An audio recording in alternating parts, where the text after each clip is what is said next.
Num cenário em que cresce o debate acerca do que deve ser salvo primeiro, se a economia, se a saúde, é importante que nós visitemos os postulados espíritas para que de lá retiremos as lições que lançarão luz nesse momento de trevas, para que nós consigamos tomar as decisões corretas, seja em âmbito macro, coletivo, seja no campo das nossas relações sociais mais íntimas.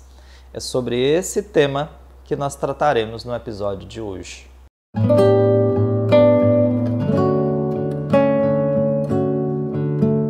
Uma das perguntas mais importantes trazidas pela filosofia espírita, pelo aspecto filosófico da doutrina espírita, e que habita a consciência humana há milênios, é a pergunta: o que nós somos? Quem somos nós? O que nos traz à Terra? Para a doutrina espírita, nós não somos o corpo que habitamos. O corpo é uma vestimenta, uma condição transitória para que o espírito imortal consiga habitar este planeta e interagir com os elementos da matéria. Assim como o ser humano veste a sua roupa, diversas roupas ao longo da vida, nós, como espíritos imortais, também vestiremos diversos corpos em sucessivas vidas, num processo evolutivo contínuo. O corpo, portanto, dentro desse cenário, tem uma importância crucial. Sem ele, nós não reencarnamos, nós não habitamos a Terra.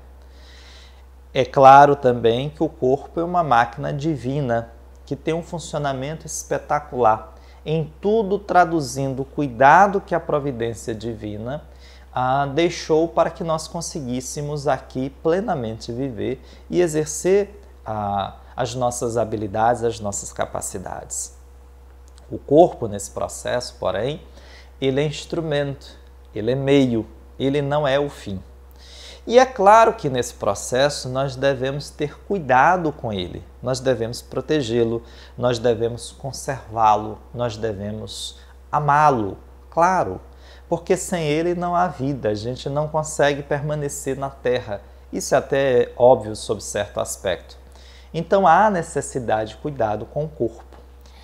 Entretanto, o que nos traz à Terra é a busca pelas riquezas, não as que adornarão o corpo, mas as riquezas que ficarão eternamente, plenamente com o espírito.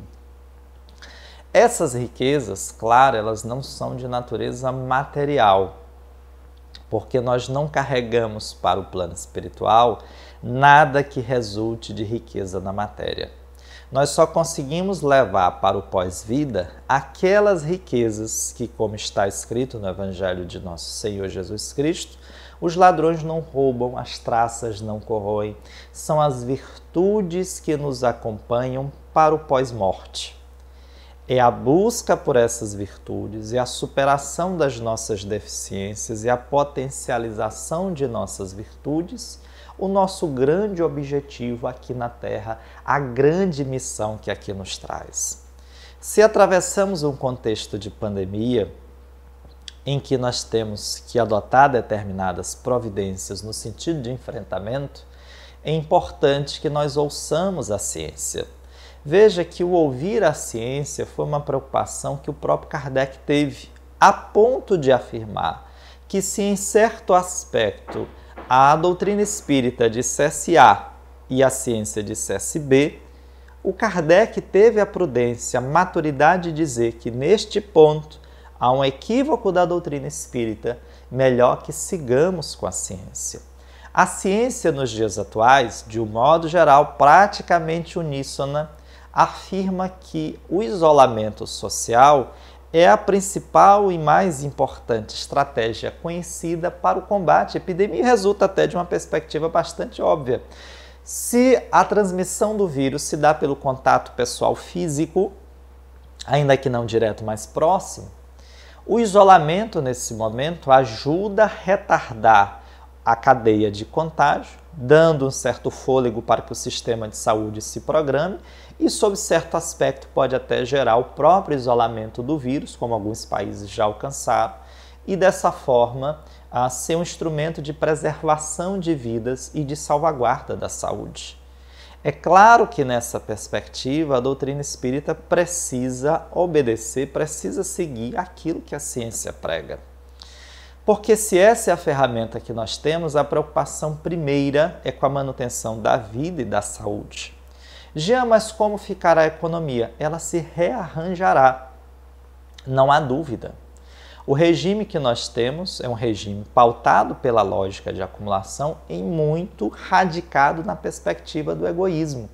A preocupação com o retorno das atividades está muito mais ligada à lógica da acumulação do que da sobrevivência imediata mais elementar da vida.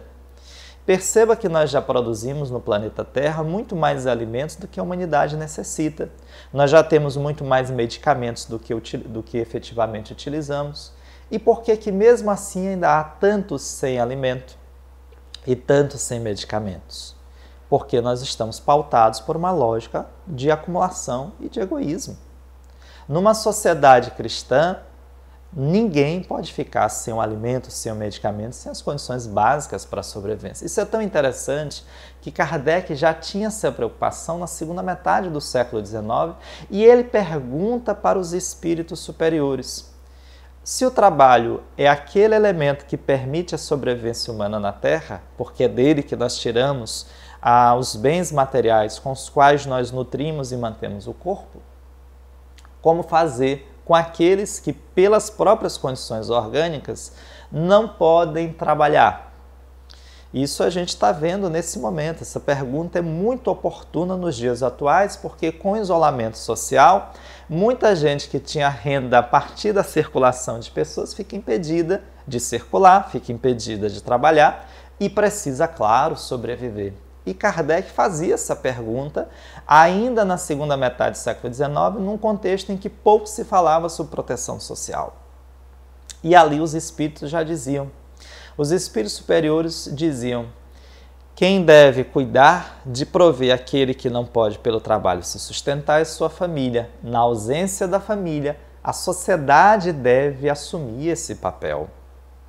Então, nessa perspectiva, é fundamental que nós resgatemos o sentido de fraternidade, de solidariedade, para que tentemos salvar a todos nesse momento que atravessamos, para que todos tenham o mínimo necessário à sua sobrevivência e, passada essa tempestade, a gente retoma as nossas atividades. Eu me recordo de que os cristãos primeiros, lá logo após a ida de Jesus para os céus, fundaram igrejas que ficaram conhecidas na história como sendo casas do caminho.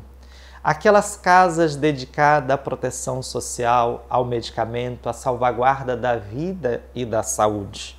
É com esse espírito de fraternidade, de solidariedade, que nós devemos, nesse momento, pautar as nossas atitudes e as nossas condutas, no sentido de que atravessamos uma tempestade, mas como toda tempestade, ela vai passar, e o que há de mais importante neste momento é a salvaguarda da vida, da saúde e da nossa esperança em dias melhores.